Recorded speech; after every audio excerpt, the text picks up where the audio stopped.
Radio. Appelez ou textez. 187 Cube Radio.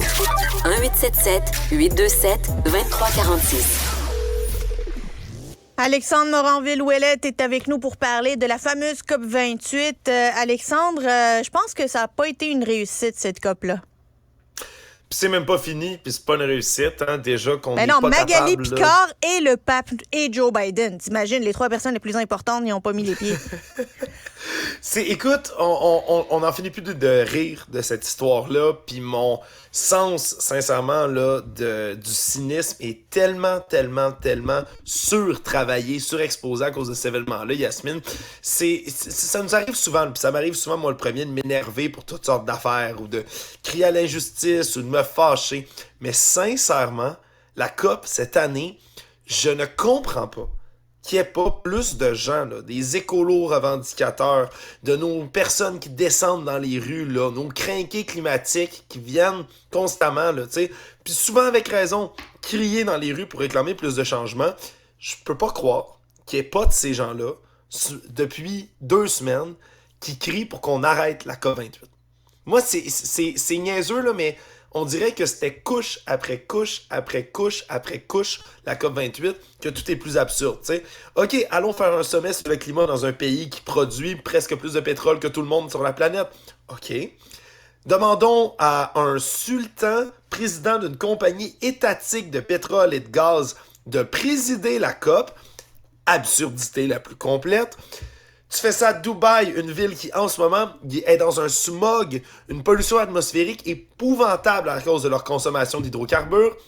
Puis dans cette belle ville-là, emboucanée de tous les dégâts et les ravages climatiques qui sont possibles de faire, tu t'installes, tu essaies de faire ton truc, la BBC décide de réussir à faire couler des documents dans lesquels on apprend que non seulement le bon sultan est un prince du pétrole, mais aussi va pouvoir prendre cette occasion-là de la COP28 pour faire des deals et des ententes de pétrole.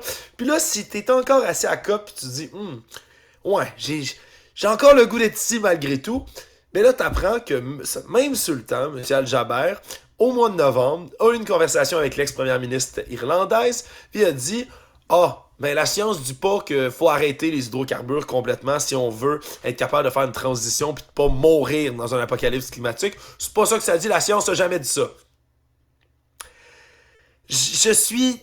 Écoute, on pourrait continuer comme ça longtemps, Yasmine, mais longtemps, cette espèce d'escalade-là. Puis sérieusement, moi, être un ministre de l'Environnement, là, être Stephen Guilbeault, là, je suis assis à COP, là, je prends mon cahier, je le ferme, puis je sac mon camp. Ça enverrait un message à quelque chose.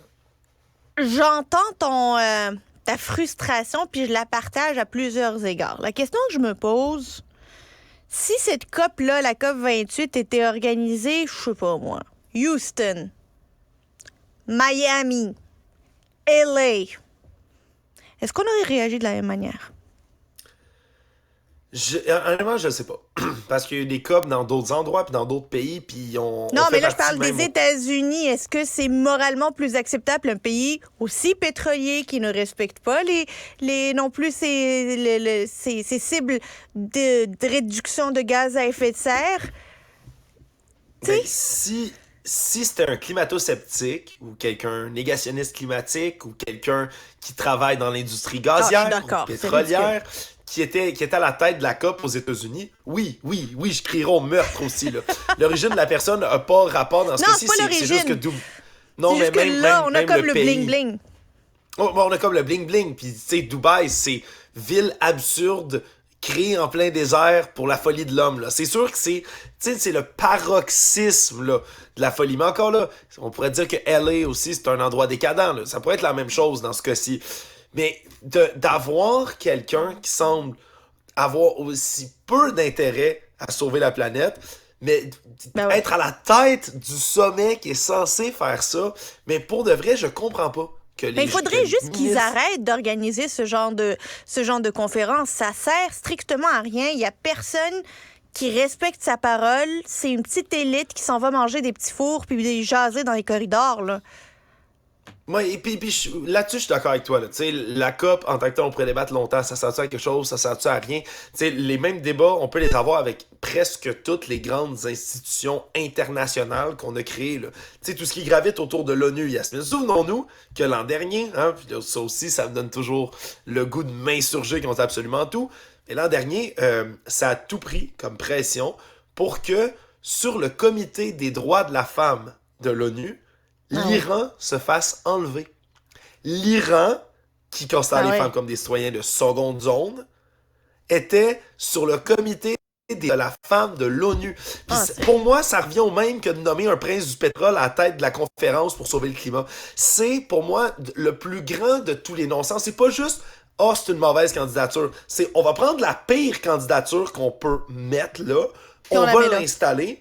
Puis après ça, on essaie d'avoir de la crédibilité comme organisme. C'est que la COP, au moins, même si ça changeait pas grand-chose, Yasmine, ça avait l'apparence d'essayer. Moi, c'est ça au moins que je me disais. Il y a au moins des dirigeants qui s'assoyaient quelque part autour d'une même table, puis qui essayaient de se donner des objectifs. Qui les suivaient pas, certes. Qui allaient peut-être se gaver de petits fours pendant toute une fin de semaine. Absolument. Est-ce qu'il y a des gens qui sont inutiles à la COP? Je sais toujours pas ce qu'un syndicat québécois s'en allait faire à la COP non plus, Yasmine. Mais je peux te dire que, tu craches au dans moins... la soupe. Mais au moins, t'avais l'apparence de quelque chose. Au moins, tu te dis, bon, ils vont essayer. Mais là, c'est une blague. Tu sais, je reprends l'expression que notre collègue Richard Martineau dit souvent, ben, OK, c'est bon, on va placer Dracula à la tête d'Emma Québec. Tu sais, c'est tout le temps quelque chose. Mais c'est des nominations stupides qui ruinent la crédibilité d'un événement comme celui-là. Puis moi, encore une fois, là, je le reprends, puis je veux lui parler là, directement. Stephen Guilbeault, là, s'il voulait faire quelque chose d'utile, œuvre utile, tu parles à tes voisins de banquette, tu parles au monde, tu te dis, regardez, cet événement-là est ridicule. Le sultan